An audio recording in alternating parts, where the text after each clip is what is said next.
और मैं दीपांग जोशी दीप astrology consultations में आप सभी का हार्दिक हार्दिक स्वागत है। आज हम बात करेंगे एक ऐसी एकादशी, जी हाँ, जिसमें भगवान विष्णु, जी हाँ, भगवान विष्णु को अति प्रिय है वो एकादशी, जी हाँ, क्योंकि उसका जो नाम है वो है रमा एकादशी। जी हाँ, रमा एकादशी विशेषकर भगवान विष्णु को भी प्रिय है और इसी दिन से दिवाली की भी शुरुआत हो जाती है। तो रमा एकादशी के बारे में हम 3 बातें अब बहुत विशेष बताने वाले हैं। पहला, उसकी पौराणिक कथा की कथा क्या है। दूसरा, हम उसके बारे में ये भी बताएंगे कि ये कब एकादशी आ रही है, इसका पूरा एक प्रॉपर मुहूर्त क्या है और हमें कब इस एकादशी को मनाना है। तीसरा, इसके बारे में हम और बताएंगे कि इस दिन से आपको क्या शुरुआत करनी है नई। तो इसमें तीनों चीज आने वाली है। ये एकादशी बहुत महत्वपूर्ण है और दिवाली के टाइम है, एकादशी व्रत करने से काफी लाभ मिलेगा ही मिलेगा। तो आइए हम सबसे पहले ये जान लेते हैं इसकी पौराणिक कथा क्या है।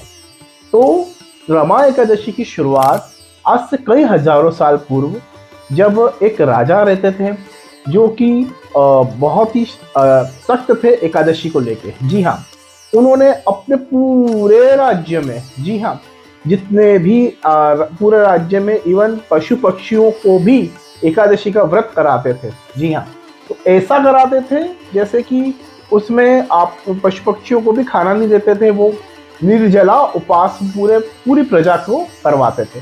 अब पूरी प्रजा तो करती थी। एक दिन उनकी बेटी का जो विवाह है दूसरे राजा से हुआ, जो मतलब दूसरे राजा के लड़के से हुआ। तो उसकी बेटी ने बोला कि भाई अब एकादशी आ गई है, मैं तो एकादशी निर्जला करूंगी। वो क्या हुआ कि जो राजकुमार थे वो उनके घर आए, मतलब उस दिन एकादशी का व्रत था। तो हुआ ये कि अब जो ससुराल में आए, मतलब कि बेटी के दामाद, उनके दामाद जब ससुराल में आए तो उन्होंने बोला कि हम एकादशी का व्रत मैं भी रखूंगा। बेटी उनकी जानती थी कि मेरे पति का जो शरीर है वो इतना दुर्बल है, वो नहीं कर पाएंगे एकादशी, जिससे मैं निर्जला रहती हूँ वो नहीं रह पाएंगे। फिर भी उन्होंने बोला नहीं, अब ये भगवान विष्णु का ये व्रत है, मैं एकादशी किसी भी हालत में करूंगा, चाहे मेरे प्राण भी निकल जाए। उन्होंने बाकायदार एकादशी का व्रत करा और उन्होंने उनके प्राण भी निकल जाए, इतना कठिन व्रत उन्होंने करा। जबकि वो दुर्बल थे, उनका शरीर इतना पावरफुल नहीं था, फिर भी उन्होंने वो व्रत रखा, जिससे उन्होंने पूरा एकादशी जो व्रत है उन्होंने पूरा निष्ठापूर्वक दिन तक उन्होंने पूरा दिन निकाला। रात्रि काल में वो इतने ज्यादा कमजोर हो गए थे कि उनकी मृत्यु हो गई। जी हाँ, अब मृत्यु हो गई तो मृत्यु के पर्यंत बाद वो जब अगला जन्म उन्होंने लिया तो वो एक बहुत बड़े नगर के राजा बने। उनके पास सभी तरह की सुख समृद्धि मिली, एकादशी का फल उनको अच्छे से प्राप्त हुआ। फिर भी कुछ श्रद्धा पूर्वक ना करने के कारण कुछ एकादशी का जो ऋण उनको रह गया था। तो इस रीजन से उन्होंने फिर एक पंडित जी आए, सोमनाथ पंडित जी गए उनके पास और कहा कि राजन, तुम तो वही हो ना जो पूर्व जन्म में एकादशी व्रत करते करते आपकी मृत्यु हो गई थी। जी हाँ, तो उनको पंडित ने बताया कि आप वो ही हो। तो राजा ने बोला कि हाँ, मुझे अब याद आ रहा है कि सही में आप यही कह रहे हैं। और आप एक काम कीजिएगा, मेरी पत्नी जो वहां पे है उस राज्य में, उनको लेके आ जाइए, वो मेरा जो व्रत है एकादशी का वो पूर्ण कर सकती है। मैं तो जब पंडित जी उनके पास गए, उस राज्य में गए, उस राज्य में जाकर उन्होंने सारा ध्यान कह सुनाया कि ये घटना हुई थी।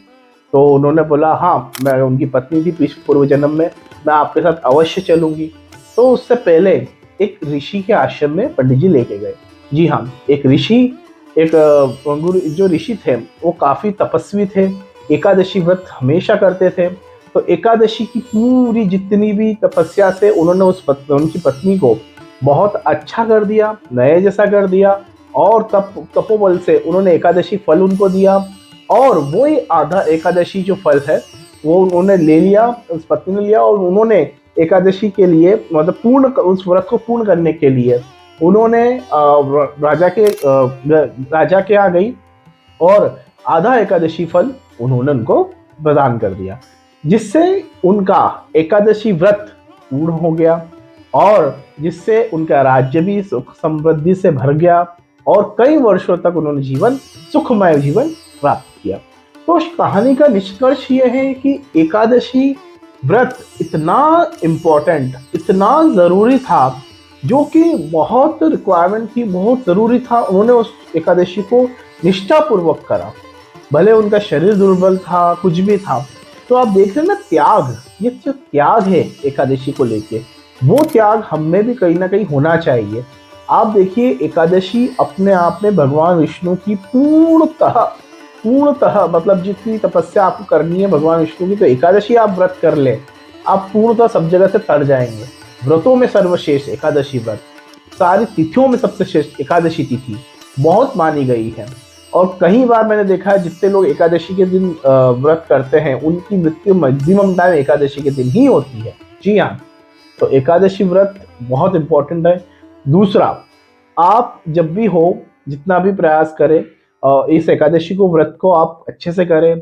अगर आप समर्थ नहीं भी है तो एकादशी करें, पर चावल का सेवन ना करें, बिल्कुल भी अन्न ना खाएं, जितना हो सके फरियाल में रहे, फलाहार में रहे तो बहुत बढ़िया रहेगा। अब हम जान लेते हैं कि एकादशी कब आ रही है।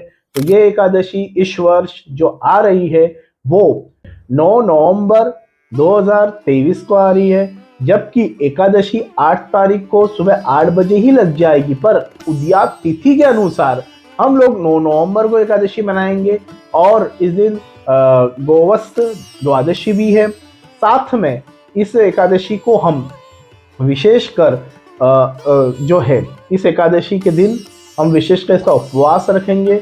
9 तारीख को हम बनाएंगे और 10 तारीख को इसका पारण करेंगे, इस उपवास पूरा पारण करेंगे। दूसरा, मैं इस बता दूं कि इस एकादशी से आपको अब क्या शुरू करना है और क्या विशेष है। तो आपको अब इस एकादशी से 11 दिए आपके घरों में लगाना शुरू करना है, जो कि बहुत इम्पोर्टेंट है। ये 11 दिए आपके लिए ही है। जी हाँ, ये 11 दिए आप लगाएंगे तो माता लक्ष्मी की कृपा भी धीरे धीरे बरसना शुरू हो जाएगी। जी हाँ, तो ये रमा एकादशी से आपको 11 दिए लगाना शुरू करना है। और मैं आने वाले वीडियो में आपको बताऊंगा कि धनतेरस से लेके भाई दूज तक के पूरे त्योहार के बारे में, और उसमें आपको पूरा संपूर्ण जानकारी दूंगा कि आपको फिर उसके आगे क्या करना है, धनतेरस के दिन क्या करना है, और उसके बाद रूप चौदस के दिन क्या करना है, दिवाली पे क्या करना है। सारी पूरा एक प्रॉपर वीडियो मैं आपको इसमें बताऊंगा। तो सर्वप्रथम आपको सबसे पहले आप 11 एकादशी से, रमा एकादशी से आप 11 दिए लगाना शुरू कर दीजिए, ताकि माता लक्ष्मी की कृपा एकादशी से ही बरसना शुरू हो जाए। तो मैं आप सभी से आज्ञा लेना चाहता हूँ। धन्यवाद, आपने मेरा ये वीडियो देखा। आप लाइक एंड सब्सक्राइब अवश्य करिए और हमारे वीडियो को पूर्णतः पूरा देखें तो हमें अत्यंत खुशी होगी और हमारी